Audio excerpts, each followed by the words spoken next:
appreciate that. We love being here. Yeah, I love you too.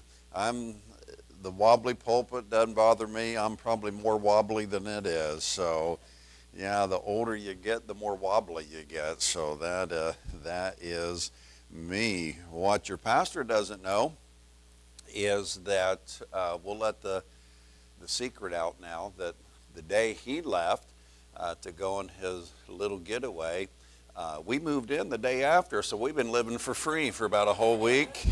And that's not true. We came in on Friday. I like to make the trip a day before just because of giving you that extra day to relax on Saturday. So I hate to travel on Sunday. Our GPS says it's 7 hours and like 15 to 20 minutes, but most generally it takes 8, 9, right around in there hours, and the little frequent stops that we have to make. And so we just take our time. And so we came in on Friday and enjoyed just getting in a little bit later Friday and relaxing yesterday, getting ready for today. So we look forward to being with you all again. We're family with each other, and I'm getting to the point where I know most of your names, not all of you, but I forget our own church members' names sometimes. I really do. We had a young man that just started coming to church, been coming for about a month, and he came through the other morning, and his name is Eli. And what did I call him? It wasn't Eli. I know that. It wasn't Eli. And I remembered it later on. He was halfway down the hallway, and I'm thinking, what am I doing? His name is Eli. And so if I call you by the wrong name, you can just, be like one of my church members, I guess. So, yeah, good to be here. It's good to see all of you. Young man, you're the one in the military? Good for you. I respect you as well. Appreciate you doing that. And jump school, so you've been certified for that. And you go to Fort Bragg by any chance? Okay, because is that where most paratroopers go, is Fort Bragg? Okay. I have a brother-in-law who was at Fort Bragg, and he loves to have fun. And he is, oh boy, how old are they now? Let me think about how old I am. So Chris is probably close to being 60 at this point, and I can be naive at times, and so Chris got me going one day about some of his military stories, and he tells us things about him jumping in the middle of the night. Have you done night jumps already? And so, but he started telling me some story, and he had me going all the way. He when I was in Vietnam, well, I should have known he wasn't Vietnam age, so I should have picked up on that, right? But no, I'm listening to his story, and somewhere along the way, somebody had thrown him headfirst into an outhouse, and he's telling me all of this stuff. And when I'm hearing that, then I start realizing this isn't a true story. He's not telling the truth here. And so, anyway, thank you for serving your country. I think that is great. We're looking forward to being with you for a few days and beginning here this morning through Wednesday night. And so, hopefully you can make it each night.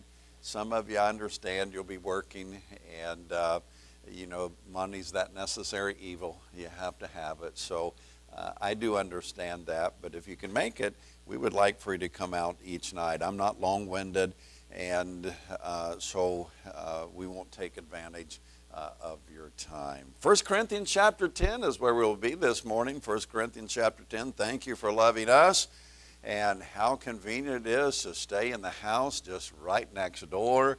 I love that. It's a wonderful place to stay. Thank you for the snack basket. And there is more there than what we can handle. And so on top of, and if we run out over here, we're just going to go the next house over, and there's plenty over there. And so Nikki does a great job in taking care of us. After eating the other night, I sat back and I said, wow. I said, I don't think I'm ever hungry here. I said, I'm constantly just full, asking myself, why did I eat so much? And so I appreciate the way you all always take care of us. 1 Corinthians chapter 10, a verse that many of you are familiar with. By the way, I like the silly stories, so if I get done earlier and you have time to tell your stories, we'll leave that up to Pastor. I like Sunday school. I tell our Sunday school teachers, especially our adult teachers that teach the adult classes, I tell them, I said, we see each other at the door, we greet each other, and we say bye to each other. How are you? Fine. Good to see you today. You too. Have a good day. Thanks. You too.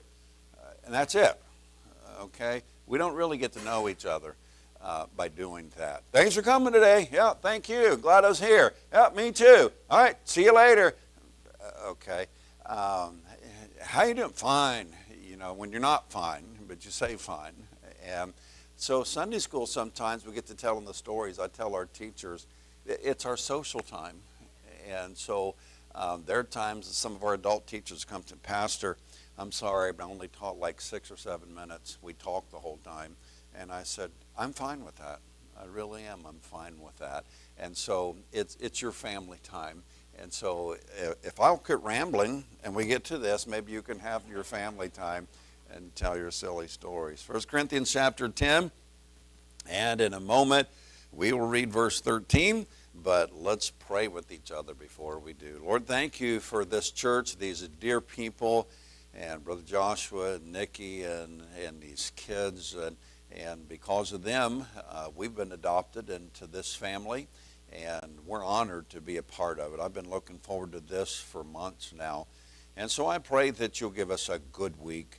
And I always want to preach what everybody needs. So I pray that even beginning this morning, that the lesson will be exactly what is needed.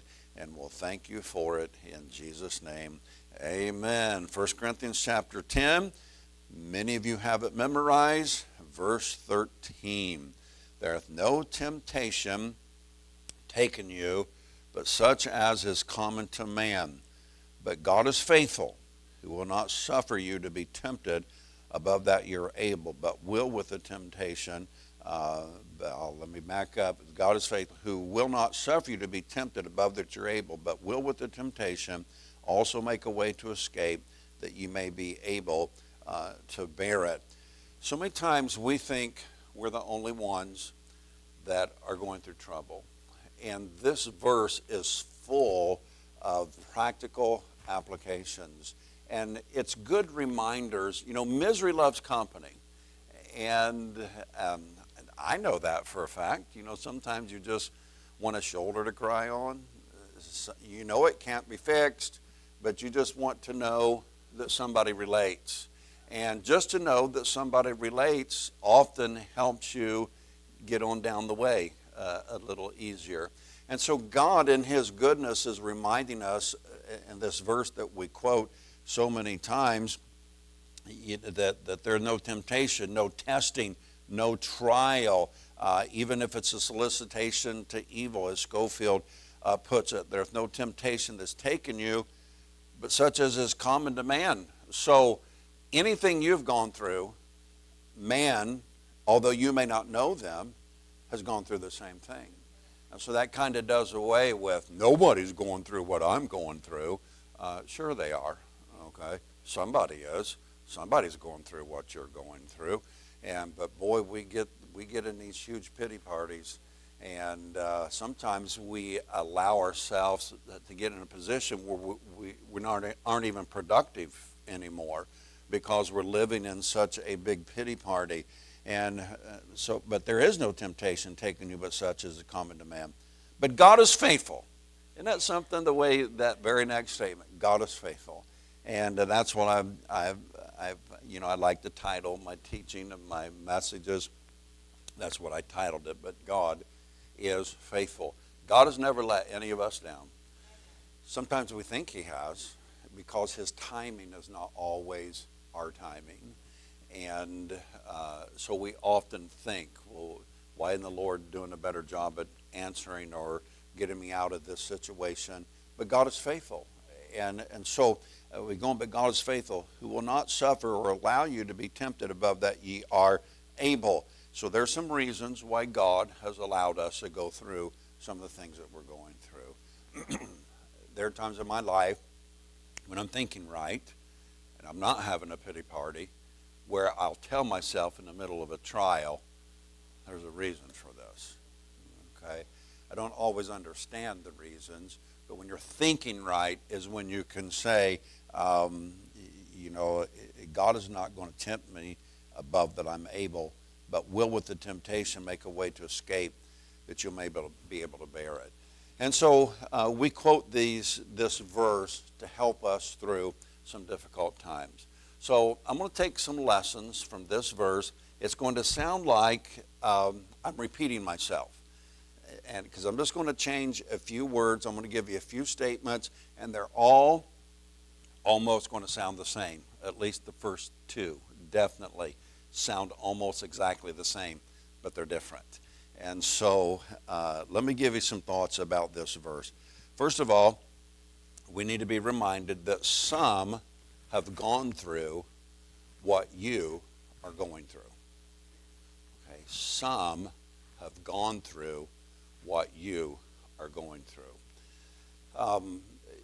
Years ago, we had the first lady in our church that I picked up, that I just learn from as a pastor. As a pastor, we learn also. For example, I used to think that all mental issues and people that would just get discouraged, down, that it was a spiritual problem. And just, I don't know if I was trained that way. I don't know if the guys that influenced me kind of expressed that. But I learned later on in pastoring, we had a lady in our church who was as sweet as could be. And we found out that she was bipolar. And it started acting up on her after we'd been her pastor for a little while. And boy, one moment she just loved us to death. And I couldn't be a better pastor. I was the best in the world and loved us so much. And then she got to the point where she was starting to criticize us. And it's like, why did she do that? I mean, she loved us yesterday, and now she thinks we make all these mistakes. And so I learned that, I began to learn that it was her bipolar. She had a chemical imbalance. And so we learned with her. So many times my wife, we'd be called, and my wife would go with her. We have a place in our town that's called Parkview Behavioral. And so for people like her, they go, and they'll be evaluated, tested. They'll, they would have her stay at the hospital for a few days. And we learned. So I learned that not everybody who's having problems and struggling with discouragement and depression, that it's always spiritual. So, see, preachers are always learning. So I learned from our people. We had a lady that would come in, and boy, she would be so down. And her dad had Alzheimer's. And I'd watch her, and sometimes she'd come in and just be so discouraged. Had another lady that would come to our church, sit on the second row, and Mrs. Hagenauer was one. They sit on one side of the row, and the Montgomerys sit on the other side of the row. And so Miss Montgomery'd come in, and she'd just fall apart sometimes. And I think, man, that dear woman, she is an emotional wreck. What in the world is wrong with her? And you just never knew when she'd come in and sit down, and just, man, she's just squalling and tears, and just, it's like, what is wrong with her? And then in talking with her, I learned that her mom had dementia, Alzheimer's, and she'd come in, and I remember the day she came in and just sat down in church and just lost it. And so I went to her afterwards. I said, Miss Barb, what is wrong with you? And she said, Preacher, today's the first day that I went to visit my mom, and she didn't know who I was. And so my antennas started going up. I learned from her. I learned from her little journey. And I said, you know what, I better just put that in my mind and just stow that away, because one day maybe I'll have to use some of the things I learned from her in my life. we've been around y'all enough to know. You've heard, and some of you maybe, that we're in different places, and you don't memorize every preacher's. You know, our people probably couldn't tell you what I preached last week. You probably couldn't tell us what your preacher preached last week. So it's not like we remember everything. But some of you remember that my mom and daddy had dementia and Alzheimer's, and all the decisions we had to make throughout that process. Well, you talk about something being heart-wrenching. I don't know how many times I look back at Mrs. Hagenauer and Miss Montgomery, and I realized that I was learning from them, and I reminded myself that some have gone through what you're going through. So some of the most difficulties we went through with my mom and dad, I reminded myself, you know what? Miss Barb made it, and she's doing all right. Miss Judy made it. She's doing okay. And others. And so it's just a good reminder from time to time that that somebody has gone through what you're going through. Whatever it is. It may not be health related. It may be financially related. It may be relationship related. Maybe that you have a wayward child, and you think, man, I don't know how I'm going to get through this. But somebody has gone through what you are going through. Okay, somebody has gone through what you're going through. So whatever it is, somebody has gone through it. All right, second statement that sounds almost just like the first statement. First one is some have gone through what you're going through. The second one is some are going through what you have gone through. Okay, it's a different perspective. Okay, it sounds the same, but it's a different perspective. The first statement is you're going through some things right now, and you can learn from those who have gone through what you're going through. But we also need to remind ourselves that there are others that are going through what you have gone through. When I go into a restaurant, or many times you're in public, I'll see people that they have their parents at the restaurant, and or I've seen them at the store, different places. They have their parents in public, and I can see it. I don't always pick up on it 100%. Obviously, we may misevaluate some people. But when somebody has Alzheimer's or dementia, you can see it in their eyes. You can see it in their countenance. You can see it in the way they walk. You can see it in the little bit of the stare. You can see it you can hear it in their conversation. And so when I see that, I always have compassion. And the reason why I have compassion is because I have gone through what they're going through. And so because of that, first of all, some have gone through what you're going through, so we need to learn. We need to learn from those people who have gone through what you're going through. Second of all, some are going through what you have gone through. And so we need to lend them a hand. We need to reach out and help because you've gone through it. You know the emotion with it. I tell this story many times about Joshua going to college, and he and I have been buddies through all of the years. And you know that first child that leaves home, oh my word, you at least for us. Now, I don't know, maybe you're the kind of parent that you're ready to kick them out when they're 15. I don't know. Maybe that's you. You know, you're in high school now. You know when you graduate. I think it's the cruelest thing when you give your kids a suitcase for a graduation present. And I know parents that have done that. It's like, really? You gave your kids a set of suitcases when they graduated? And so, yeah, I think that's a cruel parent. And we've never done that. You know, we've never done that. Honey, I'm not telling your personal testimony. If you want to tell your personal testimony, you can. But I'm not going to say that about you and your mother. And so, But yeah, some high schoolers get luggage when they graduate. It's like, really? I mean, you're trying to get rid of me. And I know that's not the intention for all parents, all right? Not the intention of all parents.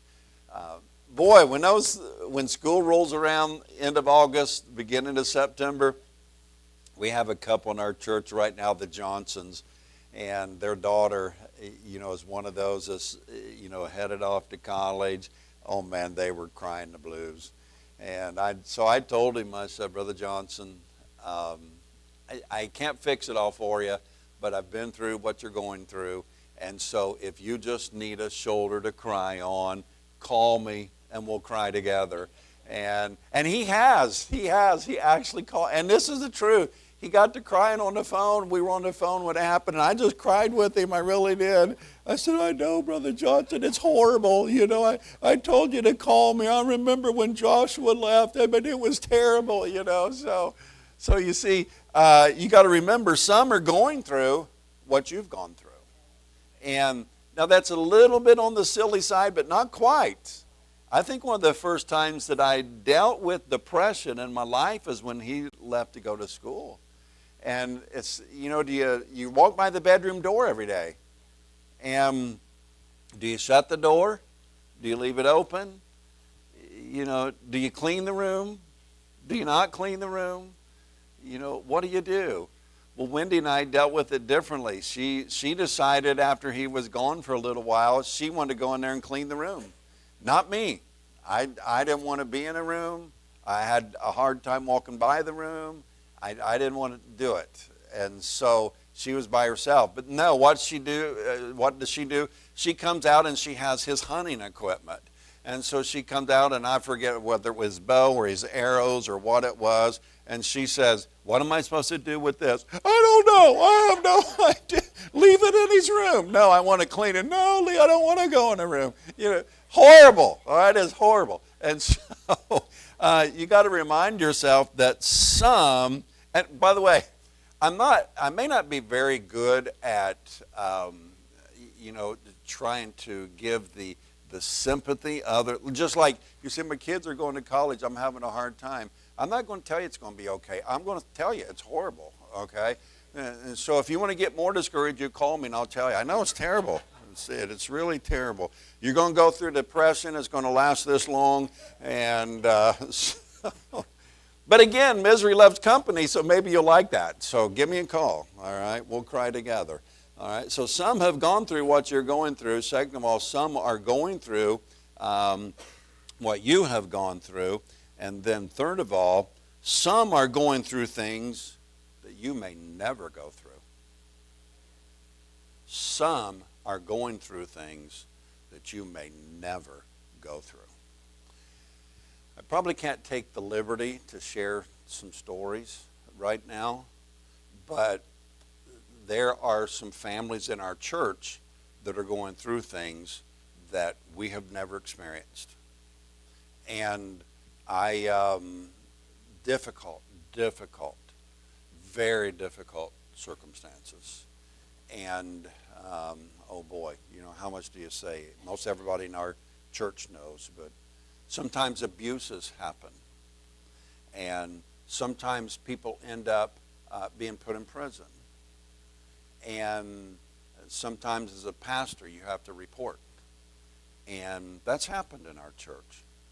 And that family has gone through things that we have never gone through. And I hope we never go through it. And so, I watched the emotion of that mother, the emotion of those kids, how unstable and many times that they are, how they fall apart so easily. I've watched some of the emotion in some of the kids. I hate to say it in this way, but sometimes the worldliness, the rebellion, the crawling into their own little cocoon of a world. And at first there's a part of you that says, wow, they just need to fix that. We need to correct all of these things. But I have to slow down sometimes and you say, you know what? I've never been through that. And if I would, if I've ever been through that, maybe I'd understand a little bit more. So sometimes I have to slow down and say, and I've even said to people, I'm sorry you're going through what you're going through, but I'll be honest with you, I've never been through that. And I'll tell them, I wish I had my magic wand. I wish I could wave it and fix it all. And sometimes they say, what do you do, preacher? And there are times I say, I don't know. I mean, we know, but we don't know. There are times that people walk out of my office after a counseling service, and there have been a few times through the years, I have literally fallen on my face on my floor in my office and wept because I felt inadequate as a pastor, because I am supposed to have the answers. And that circumstance is so messed up. It's like, how are you going to give answers to that? You just make it day by day the best you can. You know, listen to messages. And of course, we do have some, you don't leave them totally stranded, but you wish you had the answers that just fixed it. But people can come to counseling and you can try to comfort them and say kind words, but sometimes, y'all, it doesn't fix it. It just doesn't fix it. And so some are going through things that you may never go through. So I put a little word with all of these. Some have gone through what you're going through, so learn from them. All right? Some have gone through what you're going through, so learn from them. Some are going through what you have gone through, so lend a hand to them. And some are going through things that you may never go through, and so listen. Sometimes it's all you need to do. Just listen. Just listen to them. Sometimes they just need to spout off. And sometimes in their spouting off, you're sitting there thinking, I think they're crazy that they're going to do that. I think they're crazy that they feel in the way they feel. I think and boy, you'll come to all kind of conclusions. You know what I'm talking about? We'll come to all kind of conclusions. But sometimes it's best just to listen. Fourth statement. Because of what others are going through, they may be hurting more than you. Because of what others are going through, they may be hurting more than you. So here's the word I put with that one. You don't have to be louder than them. I love our Sunday school class, as sometimes they do and sometimes they don't.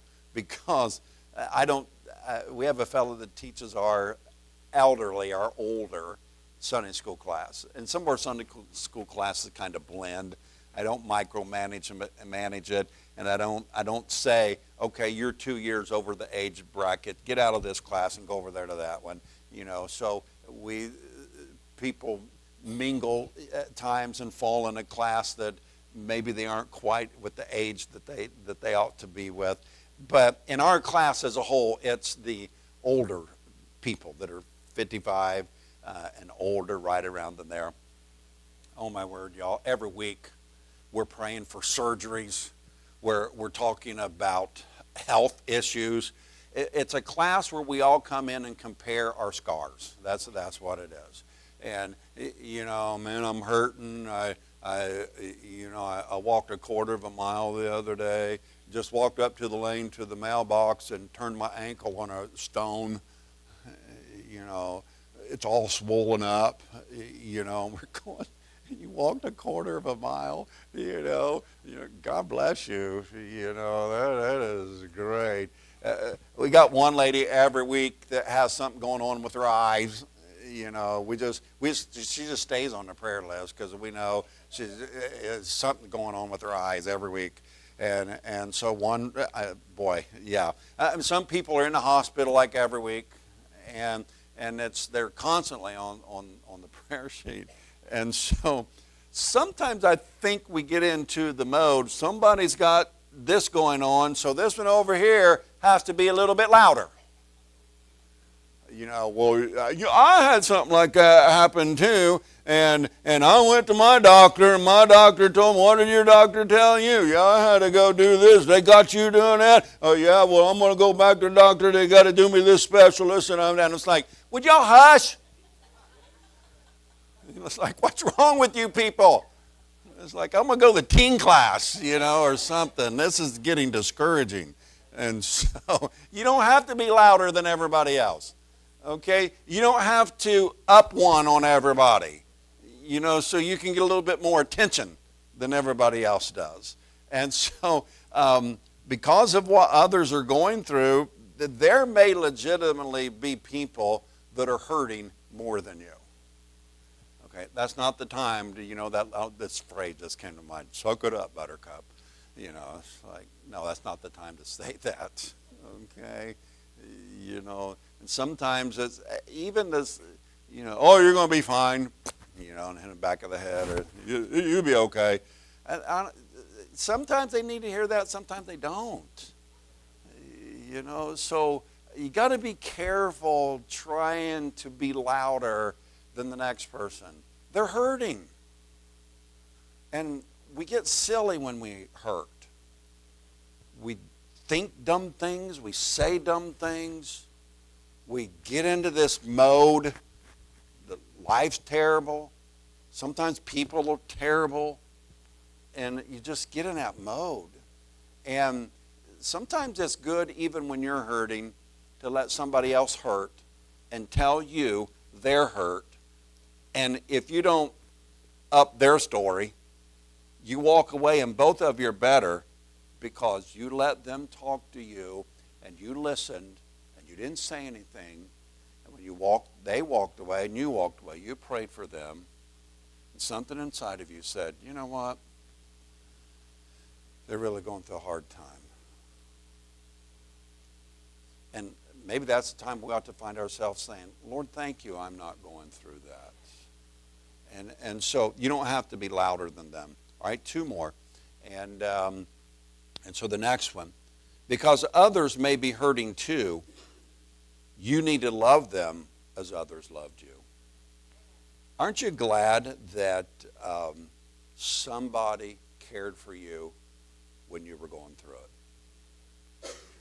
Somebody listened. Somebody was there. You had a friend.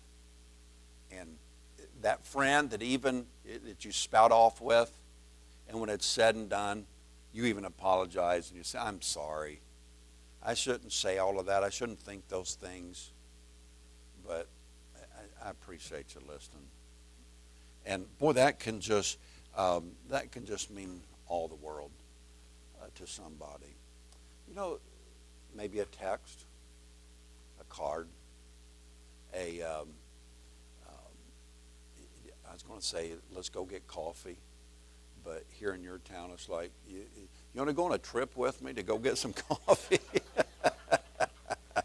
And our pros and cons to the smaller city and the big city. And so, sometimes it just, because maybe some people really are hurting more than you, you just need to love them. Just love them. They don't really need a message at this point. They don't need preaching. Truth is, they know the answers anyway. For us, most of us have been in church a lot of our lives. And if you really nail them down, they could tell, I know, preacher preached a message, and I know better. I shouldn't be feeling this way. And I know what I ought to do. Maybe that's the time you say, you know what, I've been there. I hurt with you. And so, you're going to be okay. You're strong. I believe in you. You've made it this far. And I know you're hurting. And boy, have you ever been with somebody, all it took, sometimes I do this with the kids. They'll get in trouble or something, or they're not in trouble. They fall down. They get hurt. They've already recovered. And they're doing fine. The tears have dried up. And then you show up, and you see what's going on. You say, oh, did you get hurt? And it takes off. They're squalling again. Parents look at you, thanks, preacher. They were doing fine until you came and started giving sympathy for everybody. And so, they're hurting. I'm just loving on them. They're hurting. And so sometimes that'll happen with you. An adult, a friend, is hurting. And you show up and love them. And the tears just flow. Have you ever talked with somebody that you didn't really talk? And you walked away and they said to you, thanks for talking to me.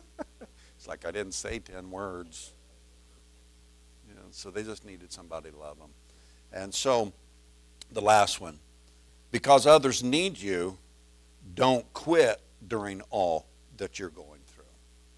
Because others need you, don't quit because of all that you're going through. Let me give them to you all in order again. Some have gone through what you're going through. Some are going through what you have gone through.